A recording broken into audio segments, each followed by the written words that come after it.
l'isolation de vos combles avec la société Yep Habitat. Et la société Péris, partenaire du rugby languedocien, vous présente Série Rugby.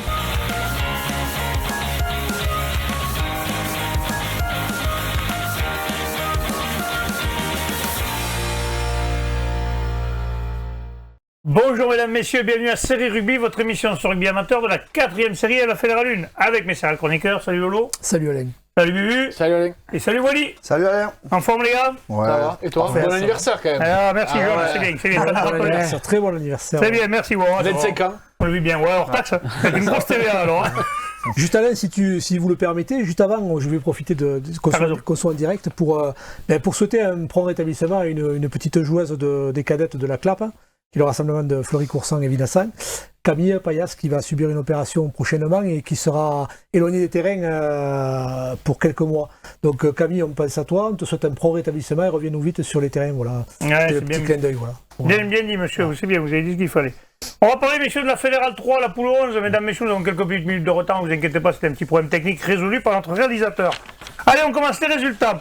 Revel recevait Vendre l'Espignan-Sauvian, victoire de Revel 32-24. Saverdin recevait N-la-Tourteza, victoire de Saverdin 28-18.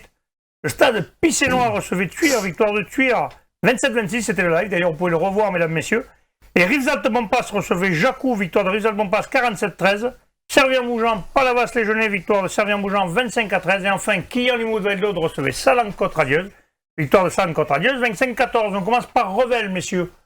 Revel, c'est pour? C'est pour moi, ouais. Écoute, ce qu'on craignait, malheureusement arrivé. Vendre, après son déplacement à Revel, pour la première fois depuis, je crois, 2001, se retrouve en position de relégable en Fédérale 3. Alors, moi, personnellement, si ça me fait rire certains, moi, ça me fait pas du tout rire.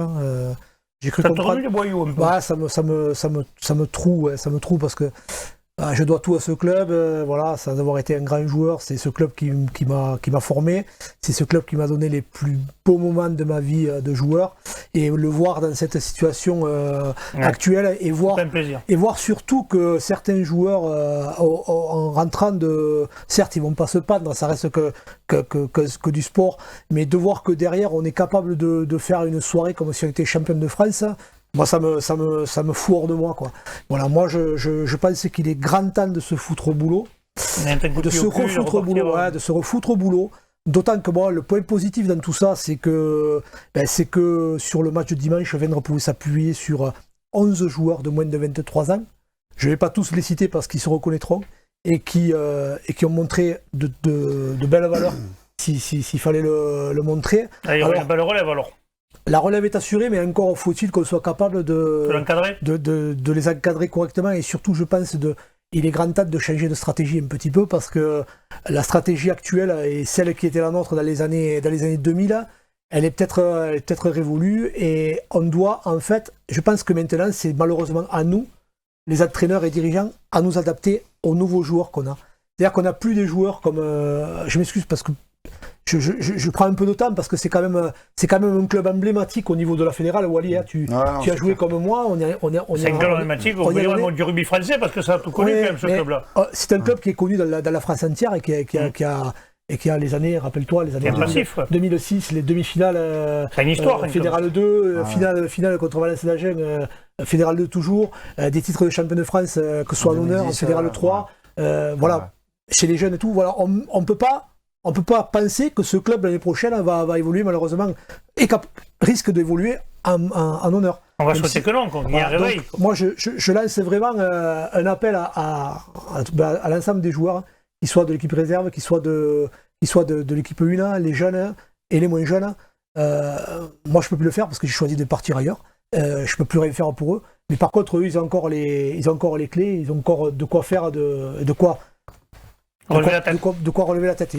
C'est pas fini, mais franchement, la sonnette d'alarme est plus que tirée, quoi. Et Revel en avait besoin, parce que c'était un match de la peur pour les deux, quoi. Et Revel avait impérativement besoin de cette victoire, parce que là, ça les condamnait à Revel, quand même. Ouais, surtout que, disons, l'histoire de l'année dernière, où ils avaient été disqualifiés du championnat de France suite à cette histoire de licence, où après le président avait démissionné, un nouveau président qui a fait 3 mois ou 2 mois, je ne me rappelle plus exactement. Ouais, compliqué l'intersaison, compliqué. L'intersaison vraiment très mouvementée, des joueurs qui sont partis, du staff, tout ça. ça a été ils ont eu du mal à commencer. C'est pour ça d'ailleurs qu'ils sont à cette place-là. Et justement, ils commencent à retrouver un peu d'oxygène et à remettre leur jeu en place. Ça va leur faire vraiment beaucoup de bien, en sachant que, bon, pour Jacou, malheureusement, c'est très certainement terminé, mais le maintien va se jouer entre certainement Revel et Vennes. Ouais, moi, je vais même aller plus loin parce qu'on a quand même Kylian Limou et Rivesaltes qui sont pas hors d'atteinte. Hein, donc après, rien n'est perdu pour les Verts et Blancs. Mais on a la semaine prochaine une réception douloureuse de Saverdun, un match en retard à Jacou où c'est pas encore gagné. Et si, il va falloir se le peler. Et si les joueurs vont dans cet état d'esprit, attention, hein, on va pas leur jeter la pierre parce qu'ils ont fait preuve dimanche d'une grande vaillance. Malheureusement, ils ont. On peut dire que peut-être la jeunesse des Vénrois a pas eu raison un petit peu du retour en grâce des Rebelles. Voilà, donc après à un moment donné, il reste quand même pas mal de matchs. Mais, oui, il y a de quoi se sauver quand même. Hein. Ils descendent pas de même, quoi. La situation est grave, mais pas désespérée, comme disaient certains, mais bon, il y a quand même des gros matchs à venir et il faudra les gagner. Il y a tout intérêt à faire le boulot, quoi. Voilà. Eh bien, j'espère que ton message sera passé, Lolo. J'espère. Hein. Saverdin, N. Tourteza, victoire au Saverdin à domicile, c'est pour Wally ce match. Wally Saverdin qui était pareil dans le duo, puis Saverdin se refait un peu la cerise, se retrouve 7ème maintenant au classement. Mais ouais, pour la qualif, ça va être compliqué quand même. Ils sont derrière, mais pour la qualif, ça sera compliqué, mais quand même, Saverdin retrouve ses vertus parce que faut pas l'oublier quand même. Saverdin, c'est toujours un club où il est très difficile de s'imposer. On l'a vu tout au long des différentes saisons. Donc voilà, et s'imposer quand même avec une belle différence contre elle, la Tourteza. Qui est second. Qui est second au classement et qui tourne en plein régime. C'est une belle performance. Donc, ils prennent même pas de plus défensif. Hein. C'était un gros match. Ça donc ça veut dire que Saverdin a retrouvé certainement ses valeurs qui leur manquaient en début de saison. Ça a redonné un peu le sourire au président Bonadei. Bon, après, on a eu le staff dans la presse qui disait qu'il ne faut pas oublier que cette année, c'est un peu une année de transition pour eux. Donc c'est sûr que petit à petit, tout n'allait pas se faire c'est en train de prendre. Ouais, et justement, c'est les résultats peut-être qui commencent à apporter. Mais quand tu fais une année de transition et que tu es 7ème au classement, c'est bien. C'est mieux qu'une année où tu vises quelque chose et où tu es dans les derniers, si tu vois ce que je veux dire. C'est clair. On passe à Rivesaltes Jacou. Ouais, le SCAR, donc, qui s'impose 47-13. Donc une première mi-temps un peu poussive, 23-8, où cette équipe de Jacou s'est accrochée. Et a priori, un gros soufflon des entraîneurs quand même à la mi-temps, où cette équipe du SCAR après a passé la seconde vraiment en deuxième mi-temps et a totalement débordé cette valeureuse équipe de Jacou pour s'imposer 47-13. Donc, là, ils se sont mis une balle dans le pied pour le maintien. Jacou, même la B a fait forfait, donc je pense que vraiment cette année, c'est vraiment. Ça va être dur maintenant. Je pense que ça commence à être très dur pour Jacou. Qui serre les boulons, surtout que. Ça va pas être, la saison va être longue. Ouais. On passe à Servien-Bougeant qui recevait Palavas, c'était un des chocs de ce championnat. Ouais, mais et victoire de Servien-Bougeanais, mais ça a été dur. Hein. Servien-Bougeant s'est fait extrêmement peur dans ce match, un petit peu au sommet de la poule 11 de Fédéral 3. La mi-temps, Palavas menait à Servien 6-3. Je pense que Philippe pensait que les choses étaient faites, d'autant que à la 60e minute, Palavas menait 13-3. 60e minute. Que c'était en bonne voie parce que ça veut dire qu'à la mi-temps, il pensait que ce soit fini. Hein. Philippe, qui est un fait stratège, pensait aussi, je pense que ces hommes allaient tenir un peu le résultat.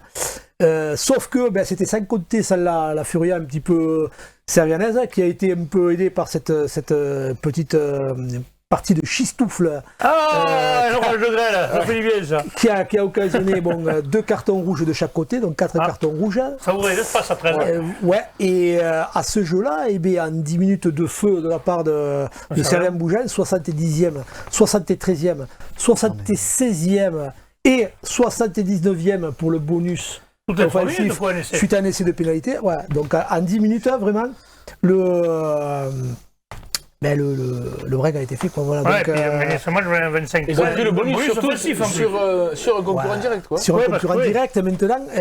Je pense que ça n'a pas dû plaire à Ando, Cortés et à ses adjoints parce que ce manque un petit peu d'ardeur dans la première mi-temps, notamment, va pas du tout lui plaire. Bon, après, quoi qu'il en soit, l'essentiel est fait. Par contre, c'est vrai que Anto devra se passer la semaine prochaine de 2 joueurs, puisqu'il y a eu quand même 2 rouges. Donc avec. C'est 2 pièces maîtresses, tu le sais ou pas? Non, j'ai pas trop. Je me suis pas trop. Ça m'intéresse pas trop les cartons rouges. Je préfère m'intéresser sur les marqueurs. Non. Tu sais que c'est un buteur et un capitaine, ça peut être non, je pense pas. Mais là, le point positif, c'est que la semaine prochaine, Anto aura un déplacement. C'est le pilier quand même, Kyrian Marc et Guillaume Paletta, 3e ligne. Mais bon, la semaine prochaine, il aura un déplacement.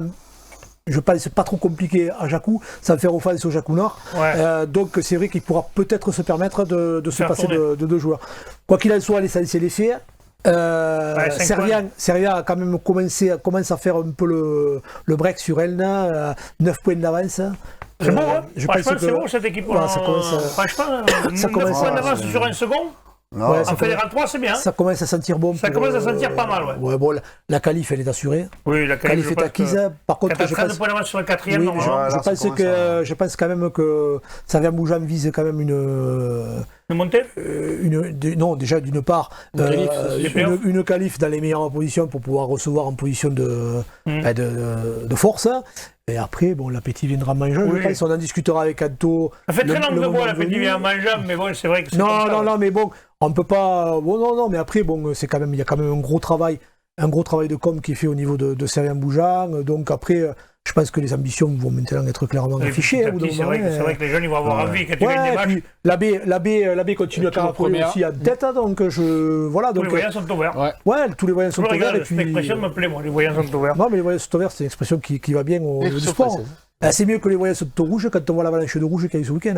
C'est clair qu'il y en a eu sur beaucoup de terrain. Que ce soit en série ou en fédéral. Les arbitres se sont régalés avec les biscottes. Ouais, c'est tombé. Quelquefois peut-être mérité, après d'autres fois peut-être que. Un peu rapide. Peut-être que certains ont des primes sur les cartons, je sais pas, il faudrait se renseigner. Ouais, pourquoi les gendarmes peut-être, je sais pas si les arbitres aussi. Non, je ne sais rien, est-ce qu'ils touchaient une prime sur les biscottes, je ne sais. Ne me cherchez pas pour mettre des cartons rouges. Allez, on passe à Kian Limoude-Vendôme qui recevait Salan contre Radios, Bubu. Salan contre Radios qui va battre nos amis Kianais. Ouais, Kian qui a un mois de janvier difficile, qui enchaîne après la réception de Palavas, un déplacement à Palavas. La réception de la Salanque qui est 3e. Et puis c'est une équipe de la poule. Qui redescend de Fédéral 2. Mais voilà, c'était pas une équipe facile à manœuvrer quand même. Et pourtant, les Kianais étaient en tête à la demi-heure de jeu, 9-3 entre les deux buteurs. Un peu avant la mi-temps, les Catalans réussissent à inscrire un essai suite à une pénale touche trouvée indirectement. Donc là, il y a eu peut-être un petit manque de vigilance côté défense de Kian. Sur l'action qui en découle derrière, il y a une mêlée, et puis finalement ils arrivent à inscrire l'essai pour mener donc 10-9 à la mi-temps. Ils font un petit peu le break. Et en deuxième période, ils vont profiter, les Catalans, d'un carton inutile d'un joueur kianais pour inscrire un essai supplémentaire. Kian aura eu des occasions pour essayer de revenir, mais trop d'approximations, et c'est finalement la Salanque qui l'emporte. Par 3 essais à 1 et 25 à 14. La Salanque qui a vraiment dominé en conquête. La deuxième place, je pense que ça va se jouer entre la Salanque et Edna Tourtezan. Après, je ne veux pas dénigrer Palavas, mais attention, ces deux-là, quand même, ils sont bien partis pour. Attention, Palavas et Tuur qui revient bien aussi. Ouais, Tuur, mais justement, on va en parler de Tuur. Tuur qui s'est déplacé au stade de Pissenois. C'est moi qui te fais des. Ah, tu m'as tendu de belles perches. Donc, c'était le live, donc je rappelle, mesdames, messieurs, vous pouvez le revoir sur Série Rugby, sur Facebook. Et donc, Bubu, un gros match de Tuur, puisqu'ils vont l'emporter à Pézenas. Ouais, Tuur qui l'emporte 27 à 26. Ils ont quand même eu chaud sur la fin. Mais sans s'affoler quand même. Ils menaient 27 à 13 à la mi-temps. Ils ont inscrit en première mi-temps 4 essais. Vraiment, oui, ils avaient fait le corps. Après, ils ont juste. Ah, mais vraiment des essais magnifiques en première main. Un peu la défense, un peu de Pézenas. Et ton commentateur Pissenois devait être au fond du saut alors. Oh, non, ça va quand même, parce qu'il a réussi à faire la part des choses. Quoique. Vous aviez la part des choses. Mais on a vu vraiment, surtout les deux premiers essais, là, une percée du capitaine Alexandre Pêche, on le verra pendant l'interview, où il prend le trou, il prend une cuillère, il arrive à faire une passe après en tombant, et le soutien, il y a encore une passe à gauche ou une passe à droite à faire. Il y avait vraiment. Donc il y a eu essai plus carton que. Non, il n'y a pas eu le carton quand même. Il n'y a pas eu le carton. Donc l'arbitre n'a pas appliqué la règle. Oh, il a été gentil. Eh non, il ne faut pas être gentil. Il faut pas être gentil. Normalement, la règle doit être appliquée pour tout le monde. Il y avait l'avantage, mais il n'est pas revenu. C'est jeu dangereux. Ah, mais oui, c'est jeu dangereux, c'est tout. Ça peut être un jeu. Avant, punaise, qu'on en a filé les cuillères. Hein, Wally? Des cuillères. Attends, il est filé au resto maintenant. Le problème, c'est que sans vouloir les dénigrer, ils sont capables de mettre 4 rouges sur une partie où il n'y en a pas besoin, et sur un geste qui est dangereux et qui est répréhensible, Oui, parce que... on ne sanctionne pas. Il n'y a pas à avoir d'état d'âme. Ça peut être essai, point barre, et derrière un carton.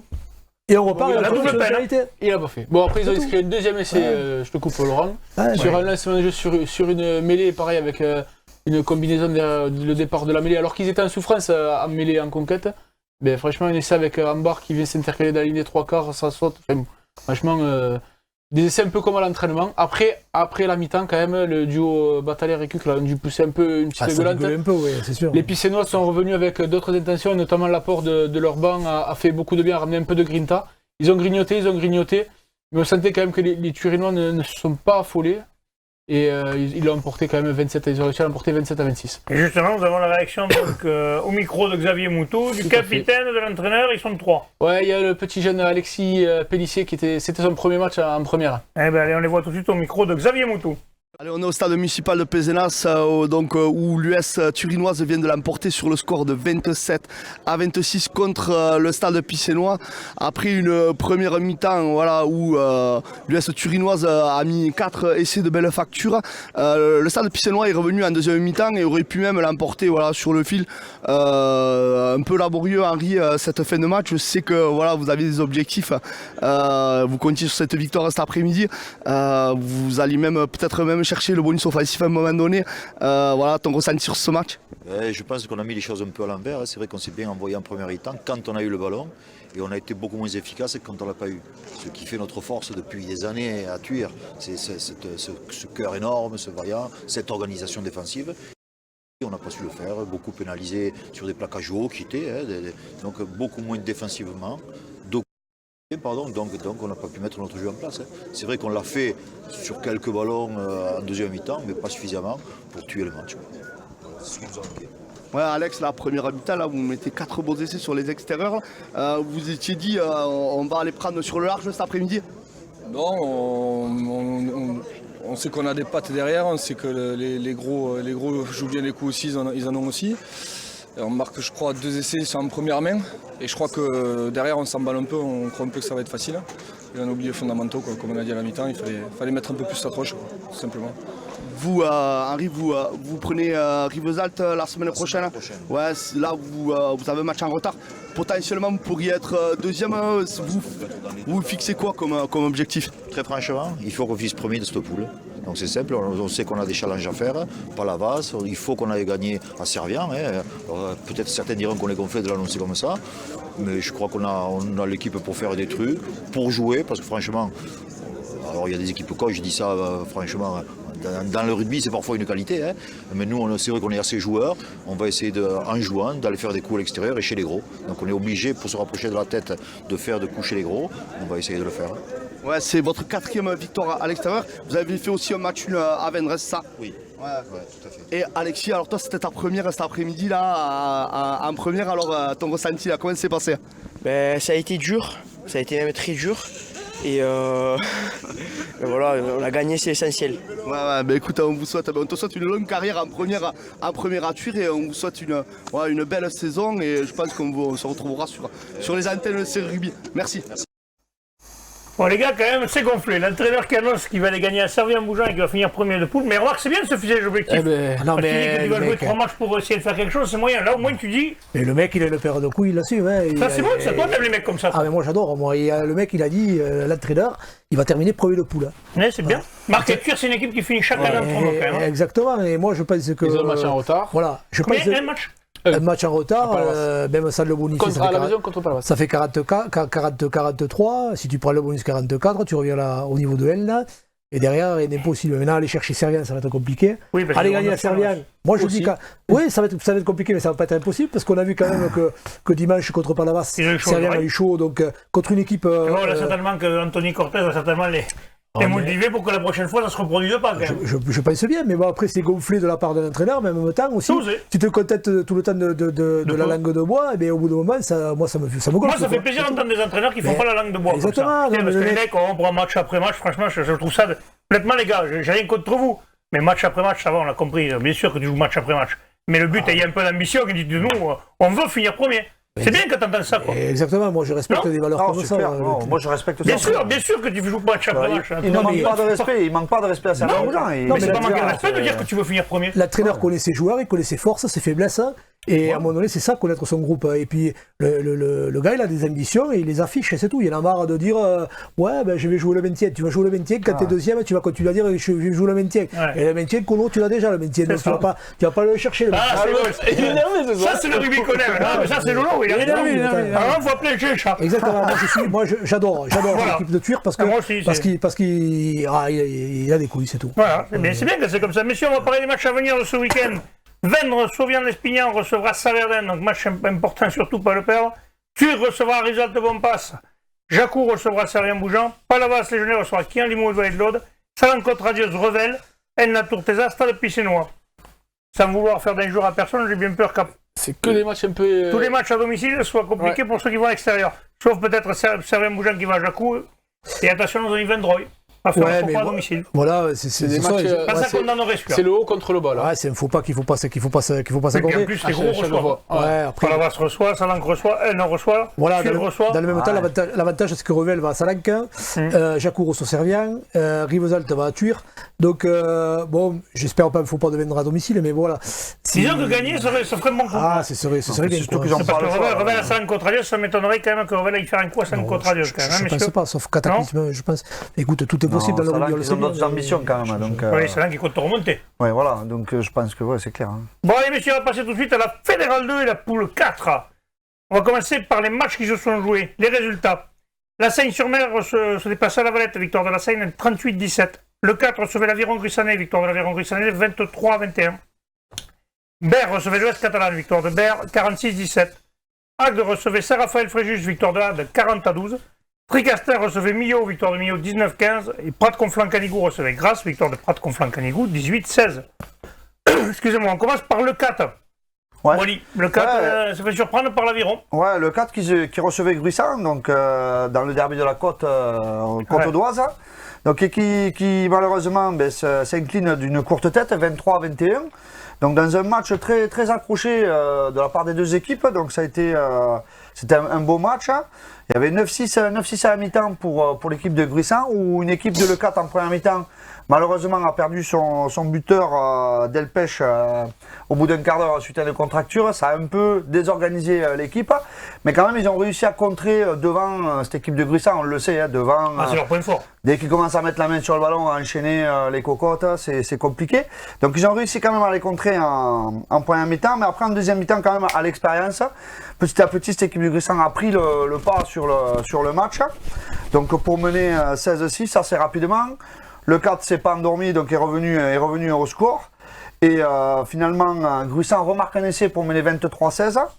Et le 4 revient encore dans le match à la fin, sur le gong, en marquant un coin. Et malheureusement, le buteur de le 4 ratera la transformation. Et donc cette équipe de Gruissant réussit le coup parfait à l'extérieur, 23-21. Le 4 fait un bon défensif, mais Gruissant fait le très bon coup. Là. Ouais, je pense que le 4 espérait autre chose sur ce match, mais bon. Mais le 4, ils avaient quand même aussi les rouges de la semaine d'avant qui a dû quand tu as dû forcément payer, ça c'est certain. Ouais. Berre, ES Catalan, messieurs, Berre, on peut dire, qui a étrié l'ES Catalan, 46-17, n'est-ce pas, Lolo? C'est pour toi l'ES Catalan, non, il me semble? Moi, je vais le prendre si vous voulez, ouais. Mais en fait, bon, il y avait quand même peut-être 2 classes d'écart entre les deux équipes. Berre qui joue plutôt le haut du tableau. Ouais. Ils ont tenu la première mi-temps. Voilà, ils se sont accrochés à la première mi-temps et après, je pense après derrière le rouleau compresseur. C'est souvent ce qui arrive quand les équipes de haut de tableau reçoivent mal classées. Malheureusement, c'est souvent comme ça. On connaît la façon de jouer de Berre. Il s'appuie sur un gros pack conquérant, l'étoile catalane qui est plutôt axée sur un jeu de mouvement. Là, le problème, c'est que c'est pas la saison, de l'ES catalane. Je pense que déjà, ils sont déjà dans le de la prochaine. C'est pas impossible encore un maintien, mais le Prat-Conflans-Canigou est déjà à 13 points devant. Quoi, donc ça commence à s'envoler un petit peu devant. Ouais. Allez, on passe à la Agde qui recevait Saint-Raphaël-Fréjus, c'est pour toi, Bubu. Et Agde qui fait le boulot à la maison, une belle manière, 40 belle victoire avec le bonus offensif là, des hommes de Carnot Fofana et Mohamed Ben. La Castilla a gagné. La Castilla a gagné aussi, les deux. Les deux ont gagné et là ils ont inscrit une bagatelle d'essai avec un doublé de Nicolas Jiménez. Il y a Almunia qui a marqué, il y a Tardy, Garrigue il me semble aussi. Enfin, Ils ont régalé leur public et il faut 5 points face au Carf, c'est un bon résultat. C'est un très bon résultat de l'Agde. Millau qui va faire le coup à l'extérieur, c'est pour Wally. C'est pour moi. Ah, c'est pour toi aussi, c'est tu les fais tous en fait. Non, deux. Ah bon, ça va alors. Ben, Millau qui s'est rattrapé de son faux pas à la maison où ils avaient perdu justement face à Agde. Voilà. Et ben là, ils ont réussi à faire le coup. Ils menaient 13-12 à la mi-temps grâce à un essai d'Abdelkader et à la botte d'Escalaïs. En face, c'est Chouro. Tu te rappelles? Clément? Non, son frère. Pas Clément, je pense pas.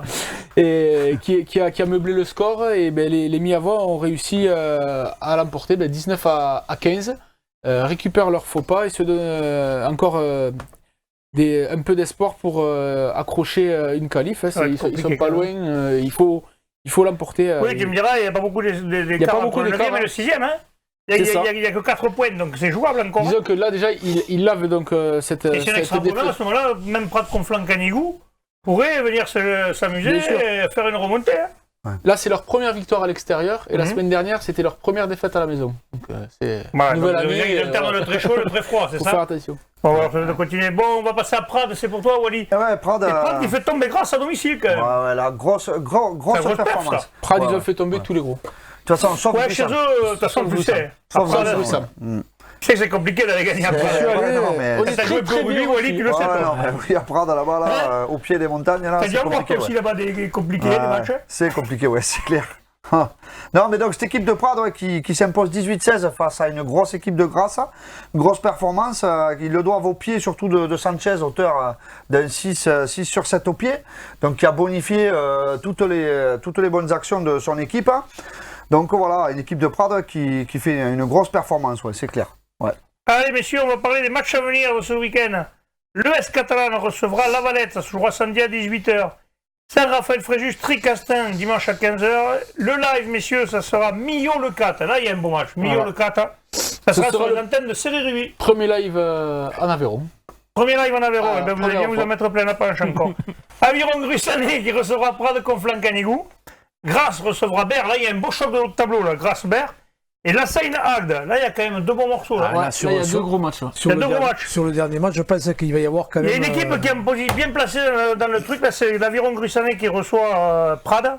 S'il faisait un coup et qu'il serait bien placé pour reprendre ou la seconde place à nos amis agatois. Attention, je pense que justement les Pradins, ils ont eu beaucoup de déplacements un peu loin où ils ont pris. Et là, c'est pas très loin Gruissan, je les vois bien aller. 3 heures de bus. Et ils auront un esprit revanchard puisque Gruissan est la seule équipe à s'être imposée à Prades. Donc je pense que ça va être pas mal. Attention aux Gruissanais. C'est vrai que c'est eux qui sont les mieux placés pour finir second ce dimanche. Les coéquipiers de Samir Jnaoui et Nicolas Sanchez, ils ont un coup à faire. Par contre, si j'avais pas été si loin, je serais bien allé me taper le haut de tableau, la Seine contre Agde, parce que je pense que ça va être. Ça vaut son pesant de cacahuètes. Je devrais avoir des images. Très beau match. Louis qui nous enverra. Louis, on aura un résumé, quelques images. Ça, c'est bien. Je pense quand même que selon la logique des choses, la Seine, qui est une grosse cylindrée, devrait quand même l'emporter sur Agde, parce que... Ça serait la logique. Après, Agde, comme ils sont capables aussi d'aller faire plus que les inquiéter. Non, je pense qu'ils iront faire plus que les inquiéter, mais bon, ça va être compliqué quand même d'aller... on verra ça. S'ils gagnent, ils rapprochent tout le monde du haut tableau. C'est toujours compliqué d'aller à la Seine. S'ils gagnent, ils se rapprochent tous, c'est ça. Ça mettrait une balle dans le pied un peu à la Seine, mais bon, on fait... avant de leur mettre une balle de le pied, il faut d'abord aller gagner. Mais la balle entre les perches d'abord, parce que là, ça va être compliqué. On va passer à la poule 5 de Fédéral 2, messieurs. Nous avons Castelnaudary ce week-end à gagner contre Valence d'Agen, messieurs. Valence d'Agen qui est 3e de poule. Ça, c'est une perf aussi. C'est la perf du week-end, ça. C'est vraiment la perf de la part de Castelnaudary, parce qu'on le sait, ils sont vraiment dans les profondeurs du classement, malheureusement. Mais bon, comme ils sont capables de battre n'importe qui, cette équipe. C'est ça, donc je pense que ça doit leur donner un peu d'espoir justement pour la fin de saison, parce que c'est vraiment une grosse performance qu'ils ont fait. Ils menaient 9-3 à la mi-temps, grâce à des pénalités de Marty et de Batigne. Donc voilà, ils ont fait le break en deuxième mi-temps sur un contre, ils ont contré le centre de Valence d'Agen et Viala des parties marquées après une course de 60 mètres. Ils ont fait le break, ils ont laissé revenir cette équipe de Valence d'Agen 16-12 pour remarquer une dernière pénalité à la fin.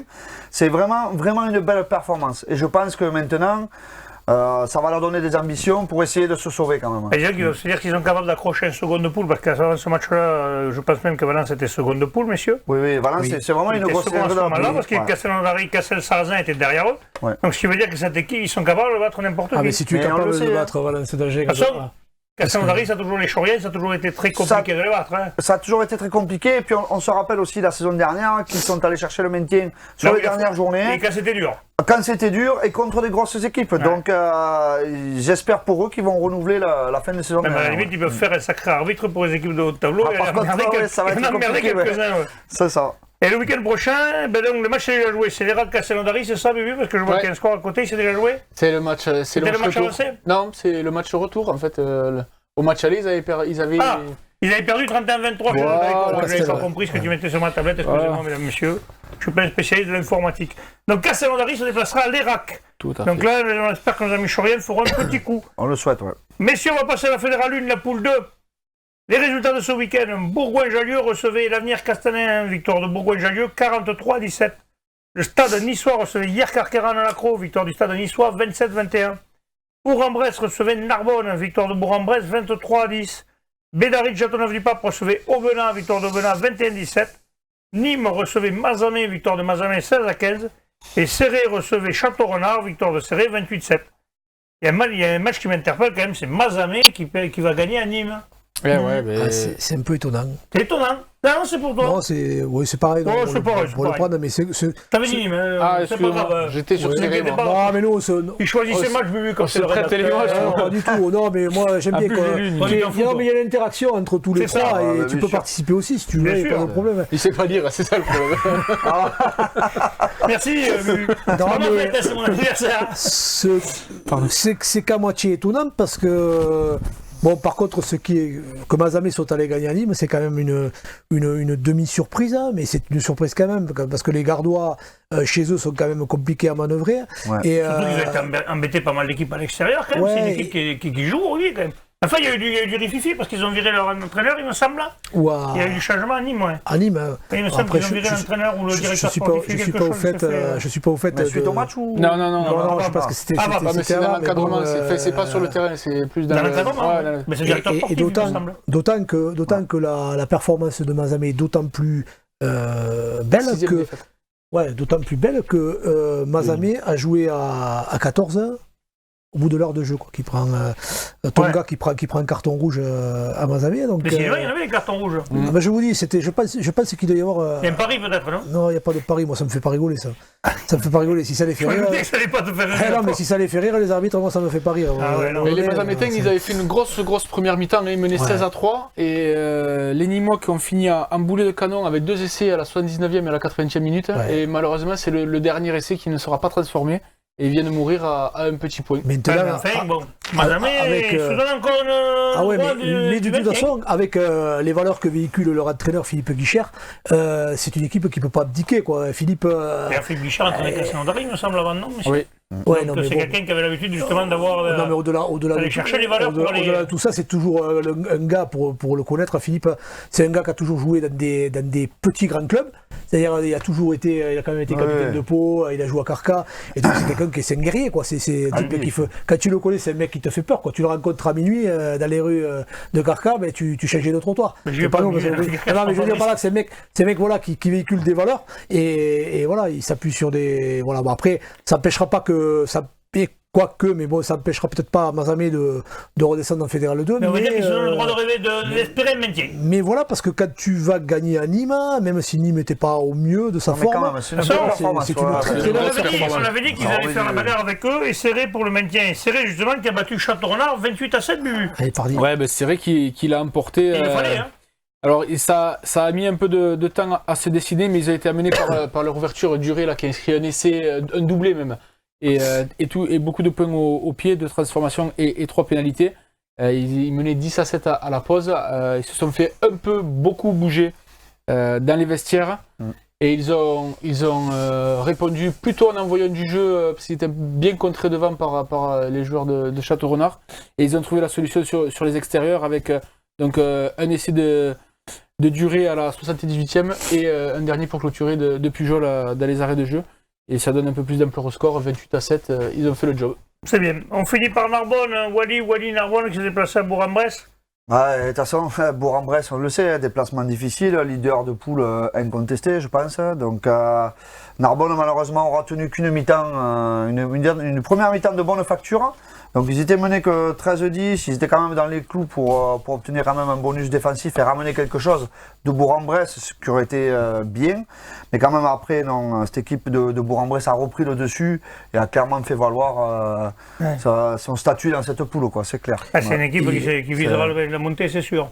C'est un peu dommage pour cette équipe de Narbonne hein, qui a des ambitions et du coup qui... Est-ce que le match de Nice, qui n'est pas entériné encore, n'a pas fait du mal à la tête un peu? Ah, ben je pense que cette défaite... Déjà, il fait vaincu avant le match de Nice. Déjà, il fait du mal au classement, déjà. Moi, je veux pas... Bon, je veux dire, pour avoir été, vous étiez aussi, avoir été au match Narbonne qui recevait Aubenas, voilà, à un moment donné, il faut quand même s'inquiéter parce que quand on voit la première mi-temps qui avait été fournie, rappelle-toi, contre Aubenas, je veux dire, c'est pas sur des matchs comme ça que Narbonne peut prétendre à remonter en Pro D2. Oui, d'autant que dans la foulée, si tu comptes derrière sur le règlement, certes, Nice a peut-être joué à 16 pendant une minute, mais si tu t'appuies sur des règles administratives, certes, c'est la règle. À un moment donné, il faut être le gagner sur le terrain. Tu le gagnes sur le terrain. D'autant que il faut le saluer, ils ne sont pas de chez nous, mais la performance c'est quand même de Aubenas à l'extérieur, qui va gagner à Bédaride. Où si on le sait, c'est compliqué. Et Aubenas se donne le droit de rêver à une potentielle accession en Pro D2. Ouais. Même si ça ne rentre pas peut-être dans les tablettes du club, mais bon, à l'heure actuelle, à 8 journées de la fin, Aubenas qui recevra la semaine prochaine Serré, donc Aubenas se donne le droit de rêver. Et c'est bien pour un petit grand club comme ça, parce que ne faut pas croire qu'Aubenas non plus, c'est pas Bourg-en-Bresse, c'est pas Bourgoin, c'est pas Narbonne. Voilà, donc c'est bien. Alors, ça vaut le coup d'être salué. La performance. Je m'en doutais que tu allais dire un petit mot sur tes copains d'Aubenas. Ben, c'est pas des copains, mais bon, j'ai toujours quand même deux. J'ai Maxime, Seb et Thibaut Domenech qui sont toujours là-bas, et puis j'ai gardé quand même de bons souvenirs de l'Ardèche. C'est sûr que c'est bien ce qu'ils ont fait. De toute façon, Fédéral, quand tu vas gagner les matchs extérieurs, automatiquement, tu te donnes de bonnes opportunités pour la suite. C'est clair. Allez, les matchs à venir, messieurs, ce vendredi se jouera, et ce sera sur l'équipe TV, Narbonne-Bourgoin-Jallieu. Les Narbonnais, ils auraient bien raison de gagner ce match s'ils veulent espérer plus loin le qualif. Et attention, Bédaride, Châteauneuf-du-Pape recevra Nîmes, Château-Renard, le stade niçois, Aubenas, Serré, l'Avenir Castanet à Mazamet et Hier Carqueran à la Croix recevra Bourg-en-Bresse. Mazamet, ils peuvent enchaîner là. Ils jouent le dernier. Je pense que le match il doit être coché là, sur le tableau de marche. Il faut qu'ils aillent faire un coup à Castanet. Là, si Mazamet se réveille à faire un résultat à 3, malheureusement de Serré quand même. Parce que malheureusement, Serré avait été défait au match aller à domicile contre Aubenas 34-13. Donc logiquement, Serré devrait s'incliner à Aubenas. Si dans le même temps Mazamet faisait un score. Mazamet peut revenir à 3 points. Voilà. Et tout, même à 2 points, pardon. Même à 2 points. 2 points ou 1 point. Après, attention, à Castanet, Château-Renard, ils ont fait juste le nul. Ça va pas être. Ce ne sera pas gagné, mais bon, comme tu dis, peut-être que Mazamet a coché sur la dynamique. Mazamet a coché ce match sur les tablettes parce que je pense après qu'il ne restera pas beaucoup d'opportunités à l'extérieur. Oui, là, ça n'est tout à fait. Ça manquait de respect à Castanet, mais dans une optique de maintien. Non, mais voilà. T'as raison, manque pas de respect. Non, jamais de la vie. Non, mais c'est vrai. Mais t'as raison. C'est bien. D'ailleurs, ce sera le mot de la fin, messieurs, je vous remercie. On va se retrouver demain avec les résultats des séries. Transpirez bien sur tous les terrains. Allez, salut. Lâche.